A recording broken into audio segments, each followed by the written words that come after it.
Fantastic. So glad to hear it. That's Tyler. That's Roger. And we are partners in time. How many of you, by a round of woohoo, wrote a suggestion on our board? Woo! Nice. How many of you knew that that was an option for you? I see that. So basically what we're going to do is, Tyler and I are going to do just some fun stuff for us, where we're having a good time and we forget you're even here. Right. And then we'll go to the board and wreck whatever fun thing we created using the woohoo's suggestions. Yep. So to help us get started, I recently was on vacation. Where's a place that you went on vacation? Florida. Florida. Florida, what's a weird thing you noticed when you're in Florida? It's a theme park. Thank you, Eric. Stupid people. What was that? Stupid people. Well, that's kind of a given with Florida. Okay. What specifically made the stupid people stand out to you? Were they wearing a sign? They do stupid crimes. Stupid All crimes. those Stupid crime. All right. All right, and for me, who is someone who has influenced you in your life? That's someone that you're like, I'm a different person now because I knew this person. Tyler Swartwood. Tyler Swartwood. Let's get into that. What was it about Tyler Swartwood that changed your life? He taught me how to be my authentic self. Nice. How did he go about doing that? Did he say, this is your authentic self, start doing that? He taught me improv Okay. and how to access like my emotions more readily. And how's that working out for you? It's been great, man. All right. That's really good. It's been lit, as the kids say. That sounds exactly like Tyler Swartwood's teachings. That's how he taught me. Yeah. Every other word, He's like, everything's eat, lit. dab, Lit, dab, zing. thirsty. He loves them all. So, all right, and then finally, before we start, a lot of times Tyler and I know this scene's over, and so we'll just look at each other and we're like, oh, scene's over. Sometimes, apparently, or that can happen sometimes too.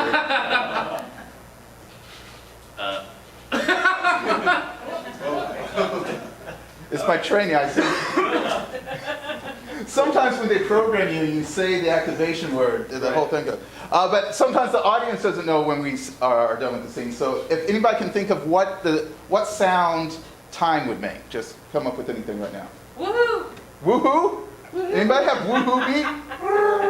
Brrr. We're gonna go brrr. Oh, that's gonna be great then. That's what we're gonna do. You can't do it? We're definitely doing it. All right, let's do it. So that's what we'll use to transition. If we forget, you guys do it, okay? When the light comes up, we're gonna do some stuff and you guys will see it.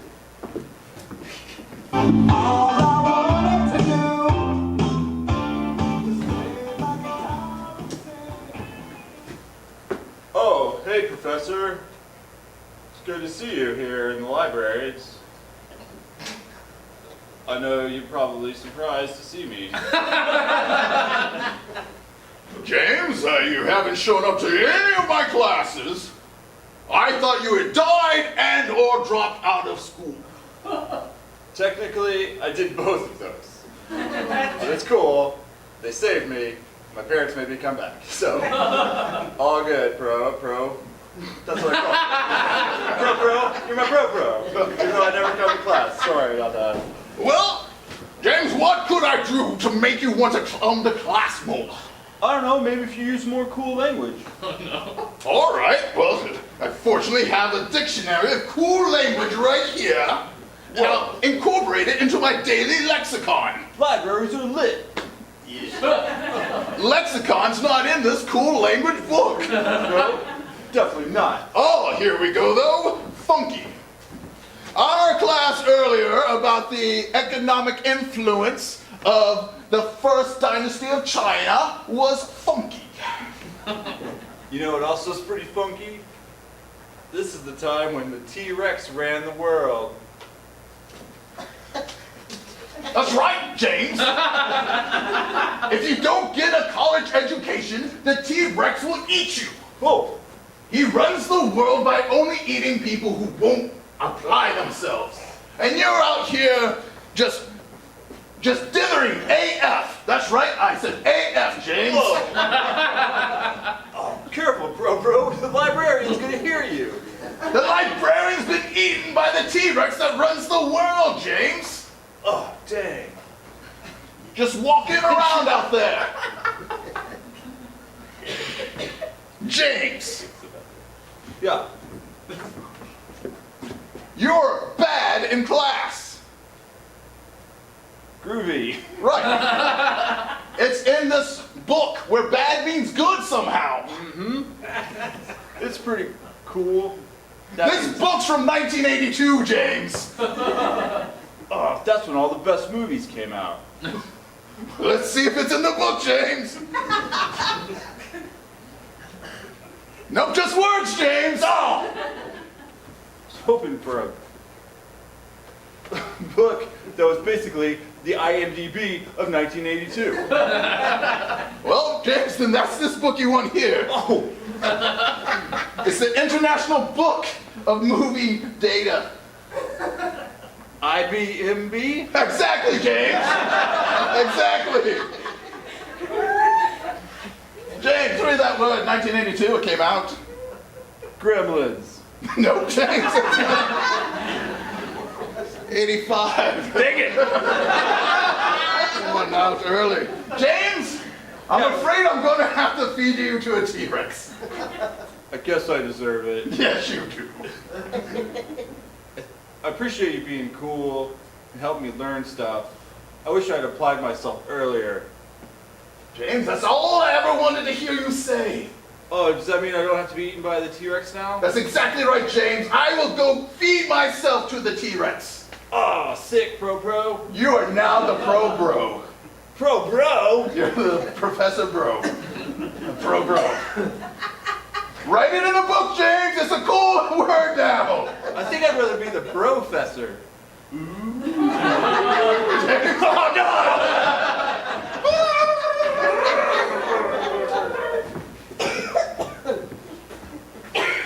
All right, so this scheme's gonna work out perfectly, right? Oh, absolutely. So It'll definitely work. what I've been doing is I've been stealing babies, right?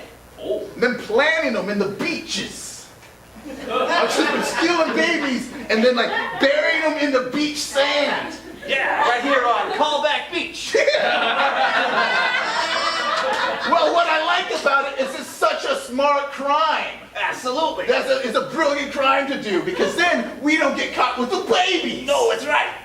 And then the babies grow up to be crabs.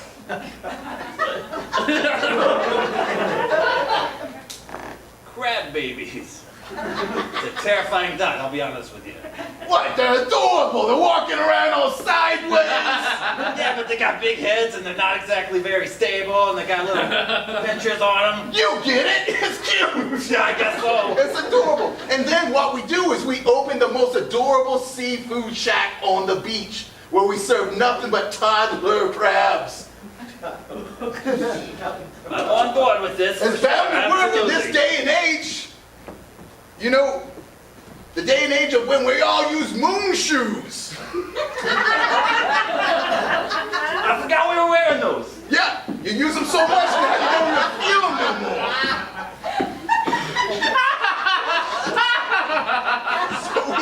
Hey, how come you got so many babies right away? I just had a pile of babies over there. You just been stealing Here on babies. Callback Beach. It's like an unlimited supply of them. I've been ripping babies out of the arms of their loving parents, and you got a pile of babies? Just a pile of babies. Guess I'm a more effective baby stealer than you. It sounds like it. Let's go.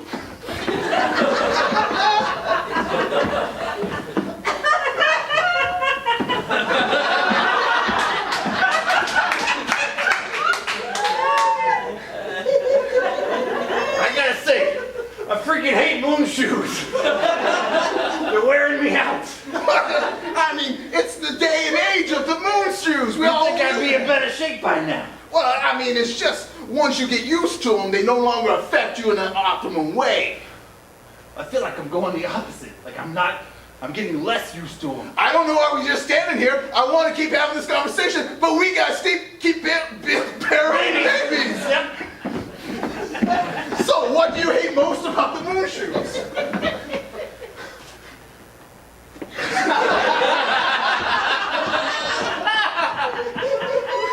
The 1/6 gravity of it.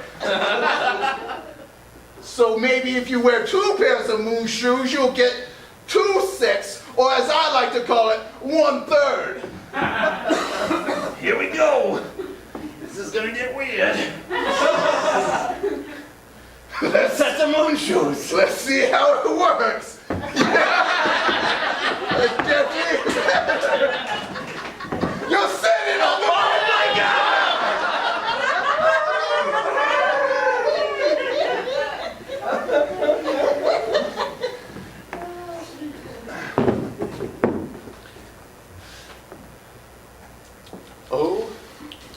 OMG, Linda.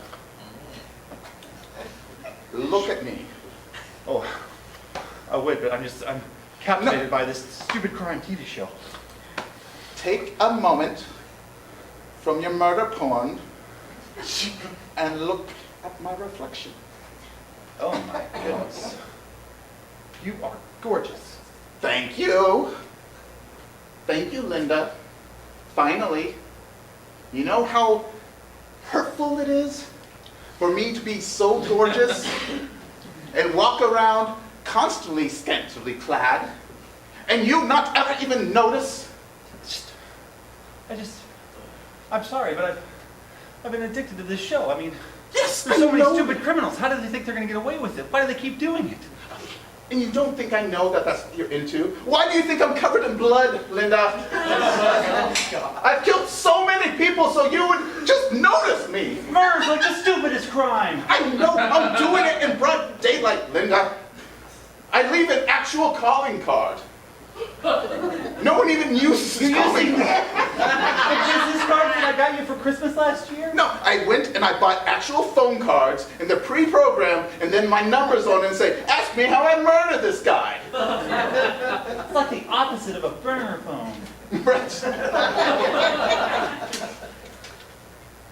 The blood is so sticky now. Well, I'm getting my nipples pierced. That's what time it is. Linda, you finally have started doing things that I like. This is how a relationship's supposed to work, Linda. I kill people for you. And I give up my murder porn and get my nipples pierced for you? Well, you don't have to give up the murder porn. Just watch it when I'm not here. But yes, so much with the piercings of the nipples. Linda, that's my calling card. Every time I murder someone, I pierce their nipples. That's how I do it. Wait, I'm all thumbs with it, Linda. They bleed out.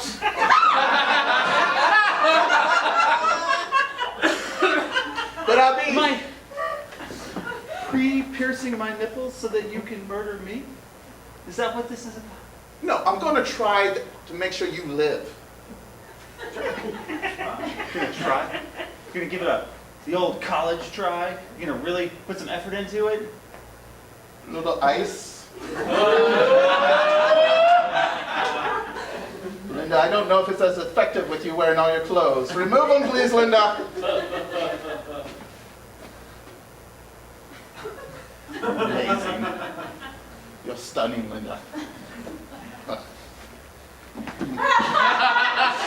You have to pinch it. You have to pinch it No, together. it's not one of those. It's got an extra hook.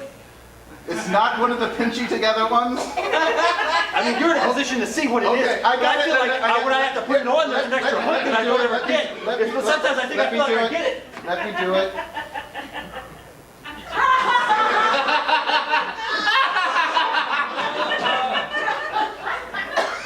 there's a zipper.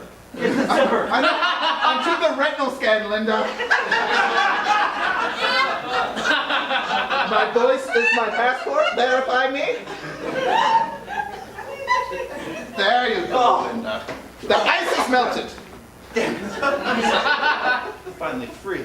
Oh. You've worn that for so very long, Linda. Real pain in the ass to get off. Yes. The different tones of your naked body are quite obvious. You have creasy maps all through your cleavage. Every one of them. What? Creasy lines, a map from all the clothes. See, you've been wearing it so long that it's creased your skin and it's made a map of your own prison of fashion. Let me. It's how I escape. All right. Linda, you feel very very good about yourself, Linda. All right, well, that's fine. That's not good. I was going to go, Linda, but here we go. Here we go. This is normally where people die. Well, I just want to say, if this kills me, then I guess I deserve to die, because this is a relatively minor procedure that people do. Oh, not the way I do it, Linda. I go in and come back out through the heart. And then in, right back through here. Ta-da! You've just made me stronger.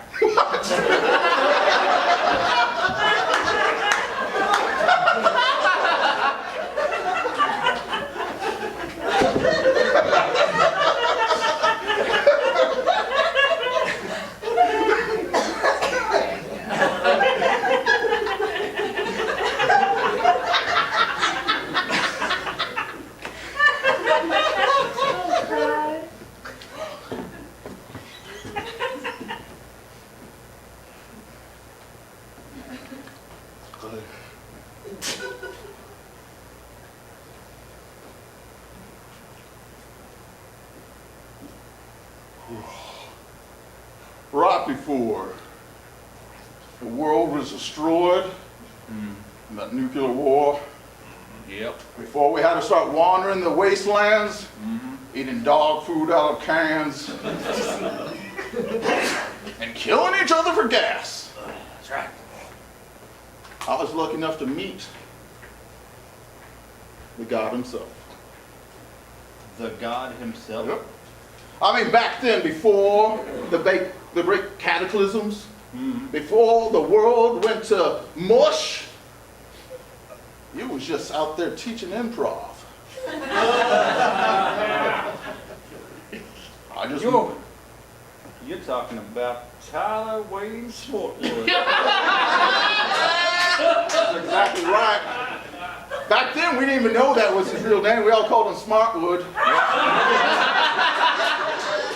For 34 damn years. It wasn't until he started splaying people alive on the side of the road for mispronouncing his last name.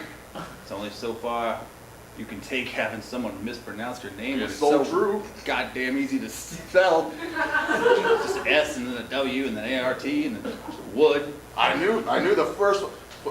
He forces the body in the shapes of a W. That's right. And that's how I remember it. Never forget the W. Didn't know his middle name was Wayne, though. It's a proud middle name. Makes sense why he's so angry about that W. It really doubles up on him. I remember the first time after the cataclysm, I was out there, pillaging people, and then I came across a camel full of gasoline, and I was about to tie right into it, and here comes the Lord himself. Lord Swatwood, he comes over the side of the dune, and he looks me in the eye, and he says, "Quit talking about what you're doing." Yeah. I said, "Just do it." And that's when I realized that we were in the days of the time when your skin turned a different shade depending on your emotional state. Because I was terrified and I went all chartreuse. What a shameful color to be in the front of the presence of the improv god. So rough. He goes from town to town, forcing people to just go along with whatever statement he says at their gates. He'll say, "You guys are lovely unicorns," and everybody in the town's gonna be like, "We are lovely unicorns." And if they don't, he splays them alive and turns their body inside out until they look like the unicorn that they refused. You don't negate the Lord Swatwood. I hear tell one time. Oh, I want to hear it. Someone dared to ask him a question. Said, "What's going on?" And he famously turned to him and says what he always says, "Choose to know." And Then he splayed him alive, cracked his skull open and pulled his brain out and showed his brain to the body right before the body fell to the ground, bleeding out his lifeblood into the sand, making it in some sort of like sand baby. And then that person was like, I should have chose to know. I heard tell one time, Say what? where people were just standing and talking to each other. And he walked up to him and he just... No physicality at all. None at all! Oh my good lord! Who would do such a thing? He walked up to him and he's like, you're holding an accordion and you're a unicorn. He has an unnatural obsession with unicorns. So true. But it's a majestic animal. I understand it. And then the people said, what? And he splayed them alive.